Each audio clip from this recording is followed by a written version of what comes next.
या देवी सर्वभूतेषु शक्तिरूपेण संस्थिता नमस्तस्यै नमस्तस्यै नमस्तस्यै नमो नमः। जय माता दी। नमस्कार दोस्तों, आपके आपने चैनल में आपका हार्दिक स्वागत है। दोस्तों, करीब 300 वर्षों बाद एक अत्यंत दिव्य और दुर्लभ संयोग में नवरात्रि की अष्टमी और नवमी तिथि पड़ रही है। दोस्तों, इस बार की यह नवरात्रि की अष्टमी और नवमी तिथि बेहद ही खास और अद्भुत होने जा रही है, क्योंकि इस बार इन दोनों दिनों में धन लक्ष्मी योग, अमृत सिद्धि योग का निर्माण हो रहा है, जिस वजह से इस बार सभी भक्तों पर माता रानी की असीम कृपा बरसने वाली है। दोस्तों, आज के इस वीडियो में हम आपको बताएंगे कि चैत्र नवरात्रि साल 2025 में अष्टमी और नवमी कब पड़ेगी और कन्या पूजन और हवन का समय क्या होगा और नवरात्रि व्रत का पारण कब होगा।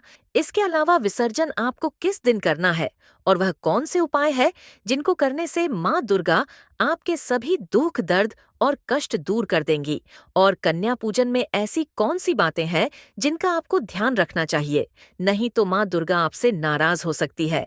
इन सभी बातों की सही सटीक और संपूर्ण जानकारी आज के इस वीडियो में हम आपको विस्तार से बताएंगे, इसलिए वीडियो को आखिर तक जरूर देखें। और दोस्तों, अगर आप भी अपने जीवन में माता रानी की कृपा पाना चाहते हैं तो वीडियो को लाइक करें और कमेंट बॉक्स में जय माता दी लिखना ना भूले। दोस्तों, 6 अप्रैल रविवार के दिन चैत्र नवरात्रि का समापन होगा। दोस्तों, नवरात्रि में अष्टमी और नवमी तिथि सबसे खास मानी गई है।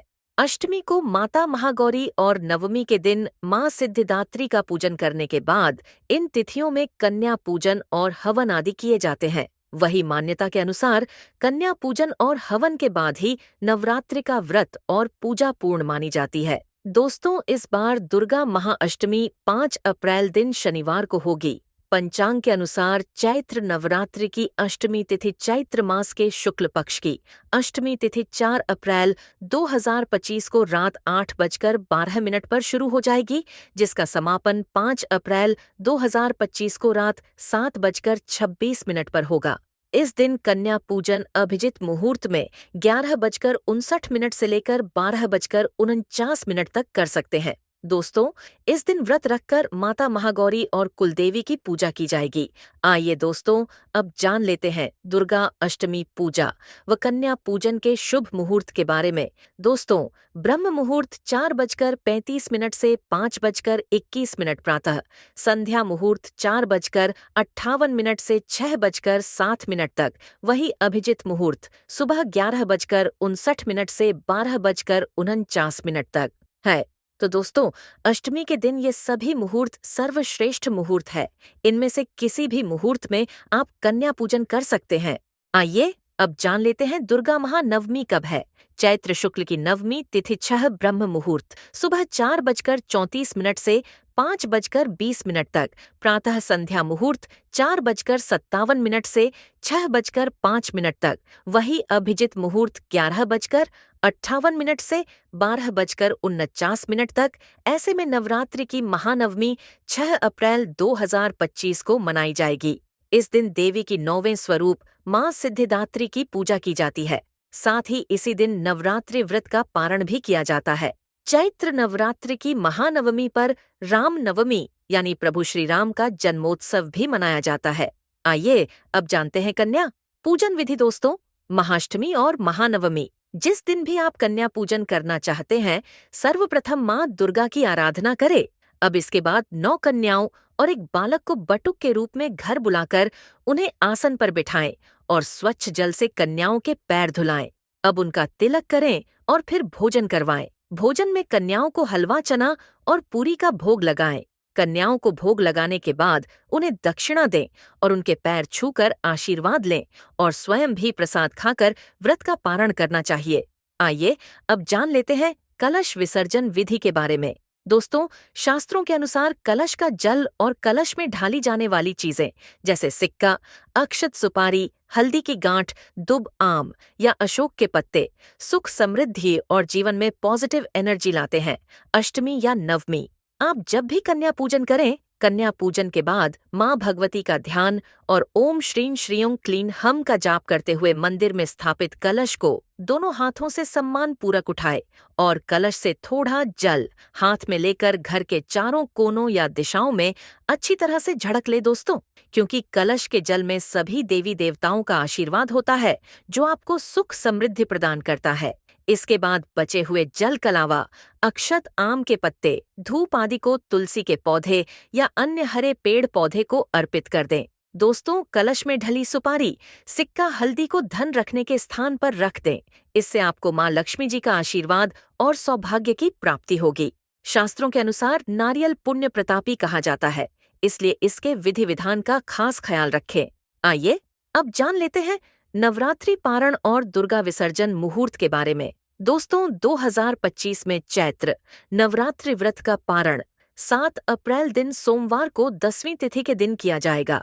शास्त्रों के अनुसार पारण 7 अप्रैल के दिन सोमवार को सुबह 6:27 के बाद किया जाएगा। दोस्तों, नवरात्रि का व्रत प्रतिपदा तिथि से 9वीं तिथि तक करना सर्वश्रेष्ठ माना गया है। दुर्गा विसर्जन मुहूर्त 7 अप्रैल को सुबह 6:27 से सुबह 8:42 तक का रहेगा। तो दोस्तों, आइए अब जानते हैं वह कौन सी राशियां हैं जिनकी किस्मत इस अष्टमी और 9वीं नवरात्रि से चमकने वाली है। तो इस नवरात्रि पर लाभान्वित होने वाली पहली खुशकिस्मत राशि है मेष राशि। मेष वालों के लिए अचानक से धन लाभ के योग इस शुभ अवसर पर बन रहे हैं। किसी खास व्यक्ति से मुलाकात होने पर आपको लाभ होगा। पुरानी चली आ रही समस्याओं से इस समय छुटकारा मिलेगा। नौकरी पेशा जातकों को नौकरी में अच्छे परिणाम की प्राप्ति होगी, जिससे आपका रुतबा बढ़ेगा। पहले सोचे हुए कार्य बन सकेंगे। अटके हुए कार्य पूर्णता की ओर चल पड़ेंगे। कार्य क्षेत्र और व्यापार में भाग्य का साथ मिलेगा। नई जिम्मेदारियां मिल सकती है। जबरदस्त धन प्राप्ति के योग हैं। लखपति करोड़पति बनना आपका भाग्य में लिखा है, लेकिन आमदनी बढ़ेगी तो खर्चे में भी अधिकता हो सकती है, तो खर्चे पर नियंत्रण रखें। महत्वपूर्ण मामलों में किसी निर्णय तक पहुंचने से पहले किसी अनुभवी से सलाह मशवरा ले ले। व्यापार में अभूतपूर्व लाभ मिलने के संकेत है। इसमें मित्रों और रिश्तेदारों का सहयोग मिलेगा। मेष राशि के स्वामी मंगल हैं, इसलिए इस राशि के लोगों को कन्या पूजन करते समय लाल रंग के वस्त्र धारण करने चाहिए।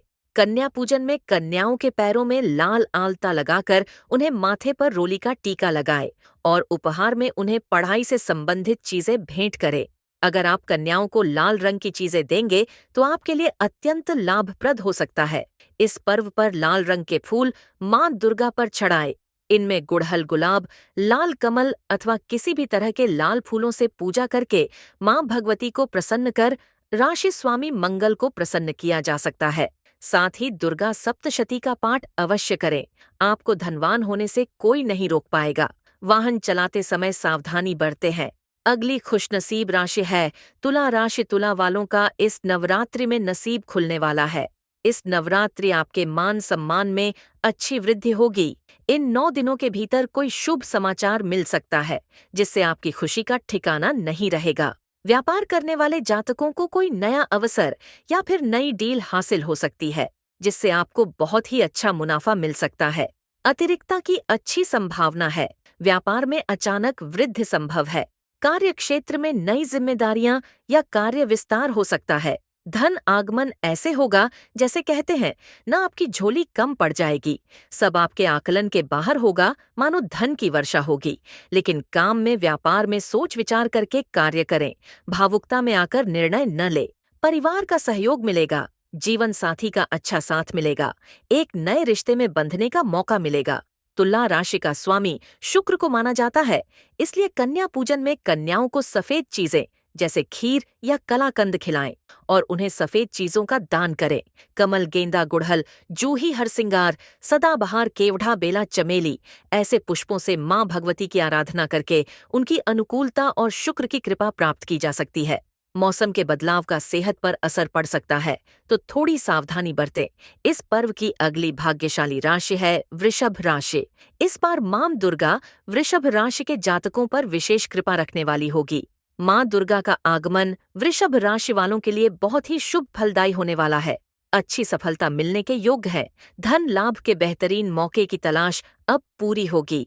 आप इस दौरान जिस भी कार्य में हाथ डालेंगे उसमें अच्छी सफलता हासिल करेंगे। भाग्य का अच्छा साथ मिलने के कारण आपकी हर एक इच्छा जल्द से जल्द पूरी होगी। धन आगमन के मार्ग प्रशस्त होंगे। आर्थिक स्थिति में सकारात्मक सुधार होगा। जैसे कि कहते हैं ना, पैसों में खेलेंगे। कार्य क्षेत्र और व्यापार में वातावरण पूर्णतया आपके अनुकूल रहेगा। दाम्पत्य जीवन में खुशहाली आएगी।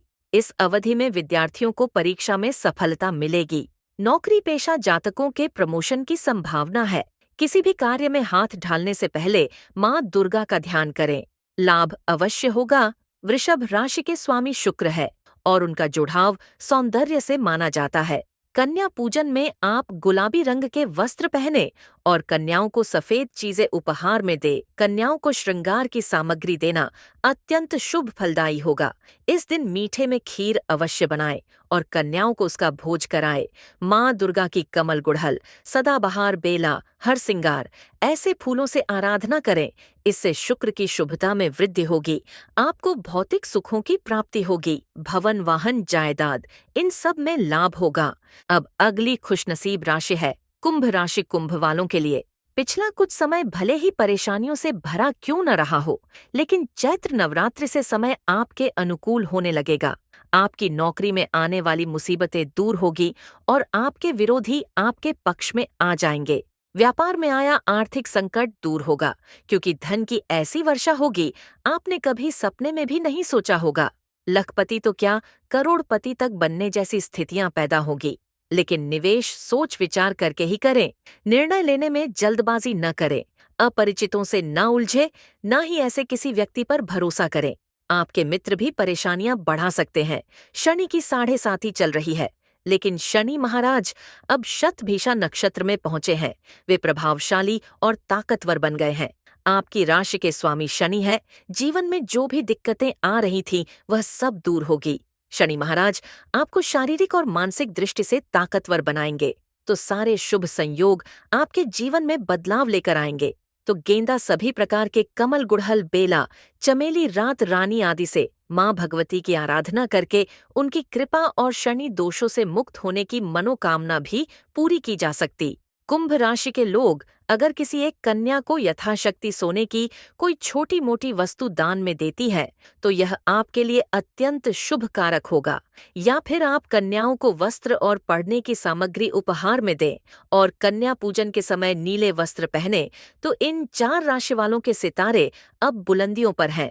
इन्हें धनवान बनने से कोई रोक नहीं सकता। लेकिन इसका मतलब यह नहीं है कि बाकी 8 राशि वालों के लिए यह समय ठीक नहीं है। यह 4 राशि वाले सबसे ज्यादा लाभ पाएंगे। उसके बाद मकर और धनु वालों के लिए भी यह समय शुभ रहने वाला है। और मिथुन, कर्क, कन्या, वृश्चिक, मीन और सिंह राशि वालों के लिए यह समय मध्यम फलकारी होगा। तो बाकी राशि वाले निराश ना हो जाए। सच्चे मन से माँ की आराधना करें, आपके दिन भी बदलेंगे। आइए दोस्तों, अब जान लेते हैं अष्टमी और नवमी तिथि की माँ महागौरी और माँ सिद्धिदात्री की व्रत कथा, जिसको सुनने मात्र से आपकी सभी मनोकामनाएं पूर्ण हो जाएंगी। माँ महागौरी की व्रत कथा। पहली कथा। पौराणिक कथाओं के अनुसार भगवान शिव को पति के रूप में पाने के लिए माँ पार्वती ने कठिन तपस्या की थी। हजारों वर्षों तक माता ने अन्न जल ग्रहण नहीं किया था, जिससे माता का शरीर काला पड़ गया था। माता की तपस्या से प्रसन्न होकर भोलेनाथ ने उन्हें स्वीकार किया और माता के शरीर को गंगा जल से धोकर अत्यंत कांतिमय बना दिया। माता का स्वरूप गौरव वर्ण हो गया, जिसके बाद माता पार्वती के इस स्वरूप को महागौरी कहा गया है। माता के इस स्वरूप की विधिवत पूजा अर्चना करने से सौंदर्य की प्राप्ति होती है तथा घर में सुख समृद्धि का वास होता है। दूसरी कथा। वहीं माता के इस स्वरूप को लेकर एक और पौराणिक कथा काफी प्रचलित है। काल रात्रि के रूप में सभी राक्षसों का वध करने के बाद भोलेनाथ ने देवी पार्वती को काली कहकर चिढ़ाया था। माता ने उत्तेजित होकर अपनी त्वचा को पाने के लिए कई दिनों तक ब्रह्मा जी की खड़ी तपस्या की। ब्रह्मा जी ने तपस्या से प्रसन्न होकर मां पार्वती को साक्षात दर्शन दिया और हिमालय के मानसरोवर में स्नान करने के लिए कहा। ब्रह्मा जी की सलाह पर मां पार्वती ने मानसरोवर में स्नान किया। स्नान करते ही माता का शरीर दूध की तरह सफेद हो गया। माता के इस स्वरूप को महागौरी कहा गया। तो दोस्तों, ये थी माँ महागौरी की कथा। अब आपको सुनाते हैं माँ सिद्धिदात्री की व्रत कथा। एक पौराणिक कथा के अनुसार भगवान शिव ने माँ सिद्धिदात्री की कठोर तपस्या कर 8 सिद्धियों को प्राप्त किया था। साथ ही माँ सिद्धिदात्री की कृपा ने भगवान शिव का आधा शरीर देवी हो गया था और वह अर्धनारीश्वर कहलाए। माँ दुर्गा का यह अत्यंत शक्तिशाली स्वरूप है। शास्त्रों के अनुसार देवी दुर्गा का यह स्वरूप सभी देवी देवताओं के तेज से प्रकट हुआ है। कहते हैं कि दैत्य महिषासुर के अत्याचारों से परेशान होकर सभी देवतागण भगवान शिव और प्रभु विष्णु के पास गुहार लगाने गए थे। तब वहां मौजूद सभी देवतागण से एक तेज उत्पन्न हुआ। उस तेज से एक दिव्य शक्ति का निर्माण हुआ, जिन्हें माँ सिद्धिदात्री के नाम से जाते हैं। पौराणिक मान्यता के अनुसार माँ सिद्धिदात्री के पास अणिमा महिमा, गरिमा लघिमा प्राप्ति प्राकाम्य, ईशित्व और वशित्व सिद्धियां हैं। माता रानी अपने भक्तों को सभी 8 सिद्धियों से पूर्ण करती हैं। माँ सिद्धिदात्री को जामुनी या बैंगनी रंग अति प्रिय है। ऐसे में भक्त को नवमी के दिन इसी रंग के वस्त्र धारण कर माँ सिद्धिदात्री की पूजा अर्चना करनी चाहिए। मान्यता है कि ऐसा करने से माता की हमेशा कृपा बनी रहती है। तो दोस्तों, इस तरह से चैत्र नवरात्रि की संपूर्ण जानकारी समाप्त होती है। तो एक बार दिल से कहे जय माता दी। आशा करते हैं आपको हमारे द्वारा दी गई जानकारी अच्छी लगी होगी। तो दोस्तों, आपको हमारी वीडियो कैसी लगी हमें कमेंट में ज़रूर बताइएगा। साथ ही वीडियो को लाइक करके चैनल को ज़रूर सब्सक्राइब कर लें।